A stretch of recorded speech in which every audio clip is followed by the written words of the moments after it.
No último dia, também chamado de dia do grande julgamento, eu e você seremos julgados pelo nosso dia a dia. Deixe-me repetir para você.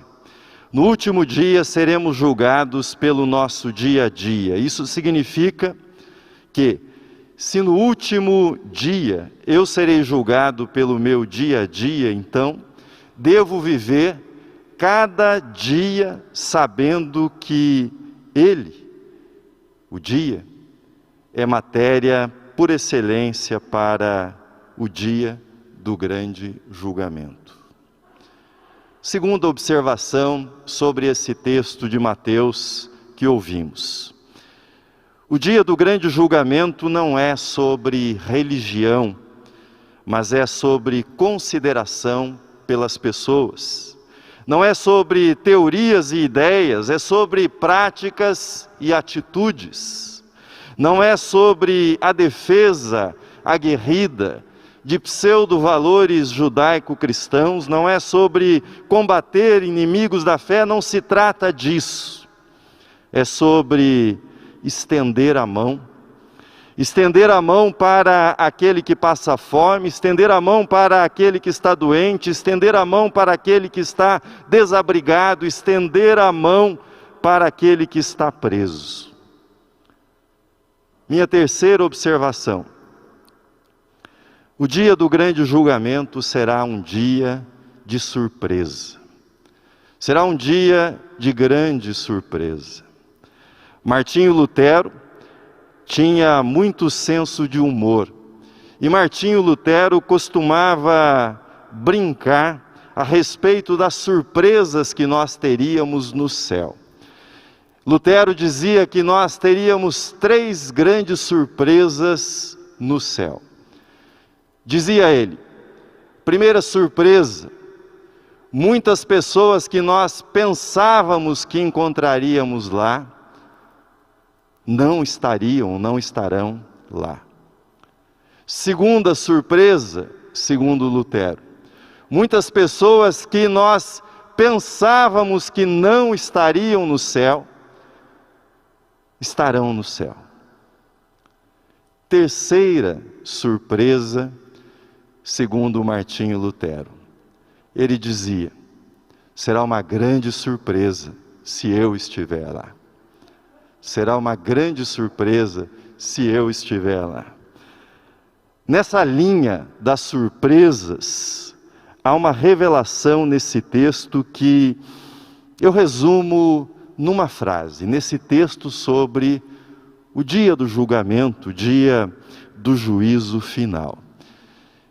E o resumo é o seguinte, não é, Jesus está dizendo, sobre o juízo, não é sobre religião. Não é sobre religião, é sobre pão e sobre amor. É como se Jesus estivesse nos dizendo, vocês realmente entenderão o que é a salvação, se vocês pararem de pensar no céu e no inferno, na vida depois da morte, e começarem a olhar ao redor e a amar. Salvação, nessa perspectiva, não é um lugar, um estado que nós alcançaremos depois da morte, mas é o tipo de gente que nós nos tornamos nessa vida. O tipo de pessoa que nós nos tornamos nessa vida.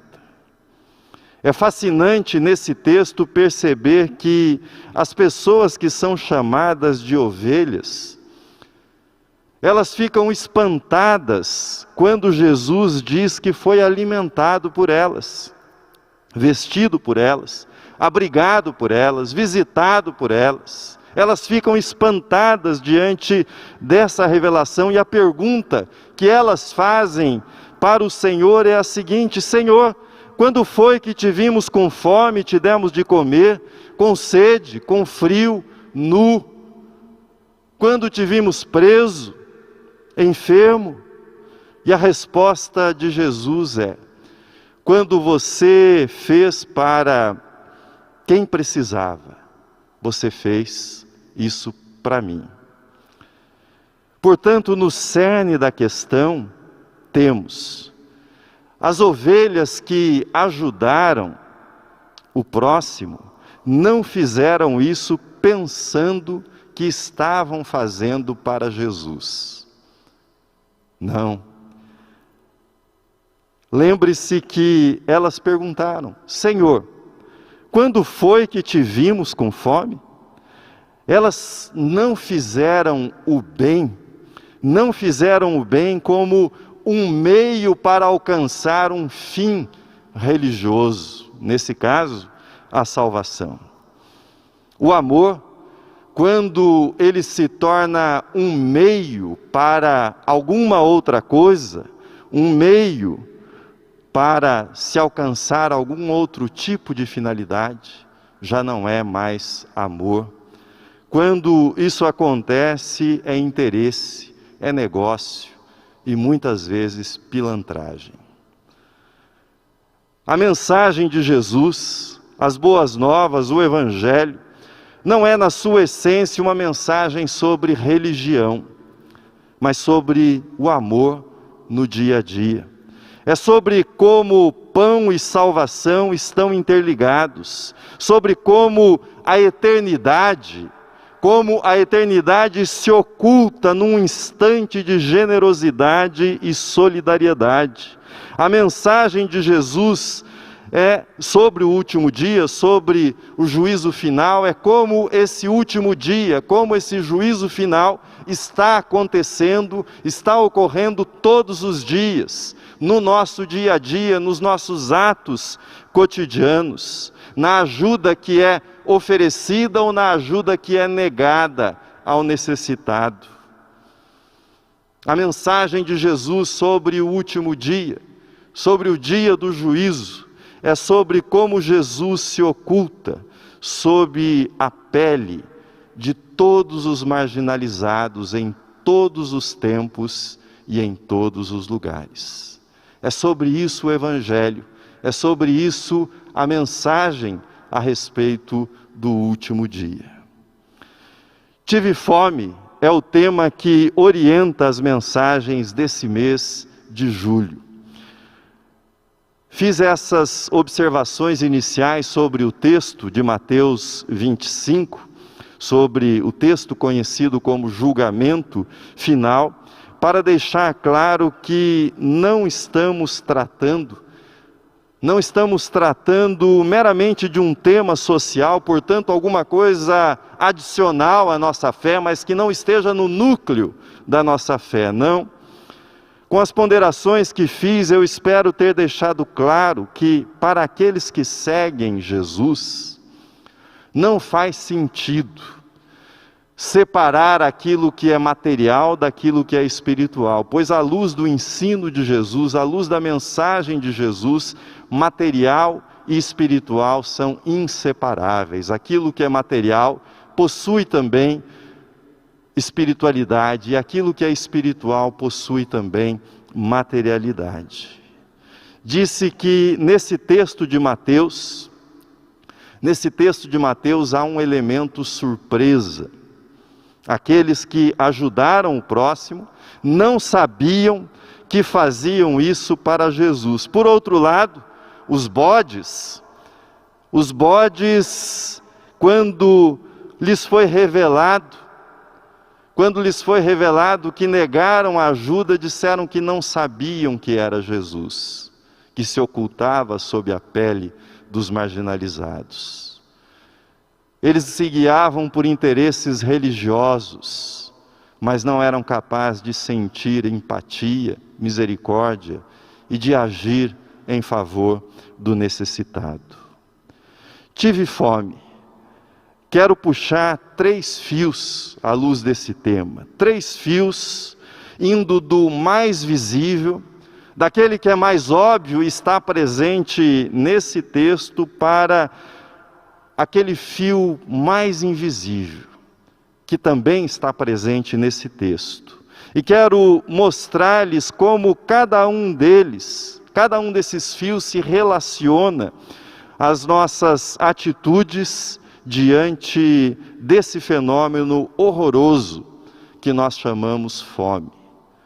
Como cada uma das nossas atitudes está ligada profundamente com o fenômeno da fome e com a resposta que devemos oferecer a esse fenômeno. Primeiro, tive fome e me deste de comer quando passaste por mim. Este é o primeiro fio. Trata-se da expressão do amor na esfera individual. É a atitude misericordiosa e espontânea de ajudar circunstancialmente e emergencialmente. É o ato de, por exemplo, ao sair do mercado, doar alguma comida para as pessoas que se amontoam nos arredores dos supermercados pelo país afora. Mas pode ser algo menos circunstancial. Por exemplo, ajudar alguém que esteja no seu círculo de relacionamentos e que tenha ficado desempregado e que por isso não possa suprir as suas necessidades mensais e precise da sua ajuda. Essa também é uma expressão individual de amor. Não é mais o marginalizado, desconhecido, mas é a pessoa próxima de você que está passando por necessidade. Pessoas passando fome é uma tragédia antiga do Brasil. Primeiro, a fome foi rural. Graciliano Ramos, no livro escrito em 1938, Vidas Secas, ele retratou a miséria do homem sertanejo. Hoje a miséria, a fome, é também um fenômeno urbano. Não é mais o sertanejo diante de uma terra esturricada pela sequidão, mas é o pedinte nos faróis da cidade, as famílias embaixo dos viadutos, as pessoas vivendo nas favelas das grandes metrópoles como São Paulo. Essa é a face da fome urbana. Era mais fácil associar a fome no campo aos fenômenos da natureza, a seca, por exemplo. Já a fome nas grandes cidades não é uma tragédia da natureza, ela é uma tragédia social. Não é a seca, a estiagem ou a colheita perdida a fonte da fome. Afinal, os centros de distribuição nas cidades estão cheios. É uma fome que interpela a organização social, o nosso modo de vida, o nosso modo de distribuição nas cidades. Tive fome e me deste de comer quando passaste por mim. De modo prático, penso que devemos sair hoje em dia sempre com algo para doar para os necessitados. E ao doar, devemos, se possível, perguntar o nome, olhar para o rosto daquele que recebe a doação e dizer algo que seja natural, que seja espontâneo. Se forem palavras bíblicas, que assim seja, mas alguma coisa que faça com que você recorde, que você tenha vivo para você mesmo que você está diante de outro ser humano, diante de um semelhante, diante de uma pessoa como você. Tive fome e me deste de comer quando reuniste com os teus irmãos. Este é o segundo fio que precisa ser puxado na compreensão do tema da fome. Seja no Antigo Testamento ou nas primeiras menções à igreja primitiva, culto e diaconia são inseparáveis. Atos de adoração e atos de amor aos necessitados são inseparáveis na visão bíblica. Assim, tive fome e me deste de comer, não é algo aplicado apenas ao cristão individual, como mencionei no fio anterior, mas também à coletividade cristã que nós chamamos de igreja. quando nós nos reunimos numa comunidade para adoração, parte da nossa adoração, parte do nosso culto é também ajudar os famintos, ajudar as pessoas marginalizadas. Essa dimensão é importante porque nela aparecem os diferentes dons agindo cooperativamente para produzir um bem maior. Uma pessoa pode doar recursos financeiros, outra pode doar tempo, outra pode doar uma habilidade específica, e com isso a capacidade de ajudar ela é multiplicada, ela é aumentada. E mais pessoas são abençoadas por meio dessa ajuda. Isso fica evidente no livro de Atos, na mobilização das primeiras comunidades cristãs. Mas quero reforçar esse elo que existe entre culto, entre adoração e o ato de alimentar os necessitados. Quero fazer isso lembrando uma passagem do Antigo Testamento, do profeta Isaías, no capítulo 58. Nele o profeta Isaías está tratando de temas relacionados à adoração no templo em Jerusalém, está tratando da guarda do sábado, da observância do jejum, e ao falar sobre estas coisas, ele mostra como a reunião do povo de Deus em adoração, como essa reunião é indissociável do ato de oferecer ajuda ao necessitado.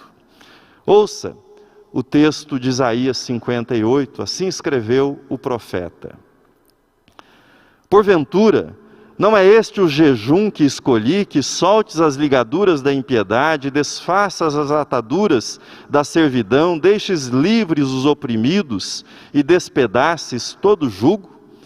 Porventura, não é também que repartas o teu pão com o faminto e recolhas em casa os pobres desabrigados, e se vires o nu, o cubras e não te escondas do teu semelhante? Então romperá a tua luz como a alva, a tua cura brotará sem detença, a tua justiça irá adiante de ti, e a glória do Senhor será a tua retaguarda. Então clamarás, e o Senhor te responderá, gritarás por socorro, e Ele dirá: eis-me aqui. Se tirares do meio de ti o jugo, o dedo que ameaça, o falar injurioso, se abrires a tua alma ao faminto e fartares a alma aflita, então a tua luz nascerá nas trevas e a tua escuridão será como o meio-dia. O Senhor te guiará continuamente, fartará a tua alma até em lugares áridos e fortificará os teus ossos. Serás como um jardim regado, como um manancial cujas águas jamais faltam. Os teus filhos edificarão as antigas ruínas, levantarás os fundamentos de muitas gerações, e serás chamado reparador de brechas e restaurador de veredas, para que o país se torne habitável. Destacou-se para mim o versículo de número 12 dessa passagem, que diz: tu levantarás o fundamento de muitas gerações. Tu levantarás o fundamento de muitas gerações. A fome, ela compromete, muitas vezes de modo irreversível, a capacidade cognitiva e produtiva das gerações futuras. Por isso, qualquer país, qualquer nação que queira ter um futuro, precisa enfrentar o desafio da fome, precisa vencer o desafio da fome, senão o futuro estará comprometido, as gerações futuras estarão comprometidas. Tu levantarás o fundamento de muitas gerações. E como isso será feito? Alimentando o faminto. Terceiro, tive fome e me deste de comer quando votaste. Tive fome e me deste de comer quando votaste. Preferia não puxar esse terceiro fio. Mas se não o fizesse, não ficaria em paz com a minha consciência. Tive fome e me deste, ou não me deste, de comer quando votaste. Josué de Castro escrevia 70 anos atrás, no clássico Geografia da Fome, ele escrevia: será a calamidade da fome um fenômeno natural inerente à própria vida, uma contingência irremovível como a morte, ou será a fome uma praga social criada pelo próprio homem? Hoje, em termos políticos, a fome é discutida sob o conceito de segurança alimentar. O conceito de segurança alimentar é quando uma família tem acesso permanente a alimentos em quantidade e qualidade suficientes. Isso é segurança alimentar. Uma pesquisa feita nesse período da pandemia apontou os seguintes resultados: 59,9% dos domicílios entrevistados declararam estar em algum grau de insegurança alimentar. E esse percentual era dividido da seguinte forma: 31% em insegurança alimentar leve, 12% moderada e 15% grave. Nas faixas sociais mais pobres, durante a pandemia, os entrevistados disseram, 44% deles disseram que deixaram de comer carne. 41% disseram que deixaram de comer frutas. E 37% legumes e hortaliças. O conceito de segurança alimentar leva em conta também não só se há comida, mas se há quantidade e qualidade nessa comida. Quando faço essa afirmação, tive fome e me deste de comer quando votaste, quero ressaltar a dimensão política e estrutural do problema da fome. A fome de comida, essa fome de comida esconde outras fomes, outros tipos de carência, esconde a fome de educação, a fome de justiça, a fome de emprego. Essas outras carências estão ocultas sob a fome nesse sentido do alimento, a fome física. Pergunto para você, o que pensa sobre a fome o candidato que você votou nas últimas eleições? Ou os candidatos nos quais você votou nas últimas eleições? O que é que eles pensam a respeito da fome? Será que isso é importante? É assunto do dia do juízo final. Se isso não for importante, eu não sei o que é importante nessa vida. Se Jesus incluiu esse assunto no dia do juízo final, isso é importante. Há uma porção de coisas que nós colocamos como importantes que não aparecem nessa lista que Jesus fez no dia do juízo final. Mas fome é um assunto importante no dia do juízo final. Sei que sempre que tocamos em temas políticos do púlpito, eu ou os pastores que estão aqui, sempre que nós tocamos nesses temas, há pessoas que ficam incomodadas. Mas eu não assumi o ministério, e nem eles, para falar aquilo que, ou apenas aquilo que é agradável de se ouvir. Sendo assim, eu insisto, existe um fio estrutural entre fome e política. Entre fome e as escolhas políticas que fazemos como cristãos nessa vida, existe.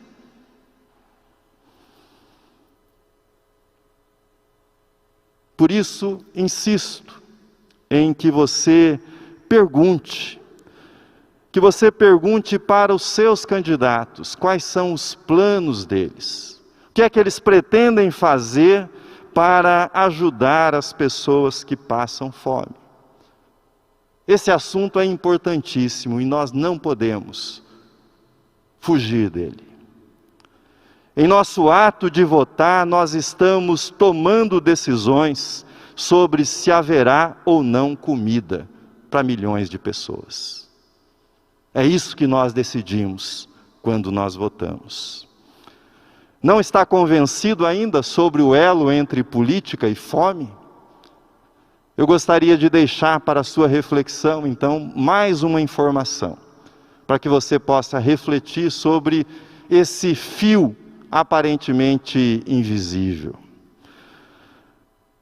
Nesse ano de 2021, 44 bilhões de reais serão destinados a 45 milhões de pessoas que sobrevivem na pobreza. São aquelas pessoas que começaram a receber o auxílio emergencial. Guarde esse número, 44 bilhões de reais para atender 45 milhões de pessoas que vivem na pobreza. Agora, outro número para você. O orçamento desse ano prevê destinar aos deputados e senadores, ao todo 594 pessoas, 45 milhões de um lado, 594 do outro. O orçamento desse ano prevê destinar a esses 594 nada menos do que 48,8 bilhões de reais em emendas parlamentares, ou seja, uma fortuna para cada parlamentar aplicar no seu reduto eleitoral. Assim, meu irmão, minha irmã, quando você for votar nas próximas eleições, lembre-se, tive fome e me deste, ou não me deste, de comer quando votaste em teus candidatos.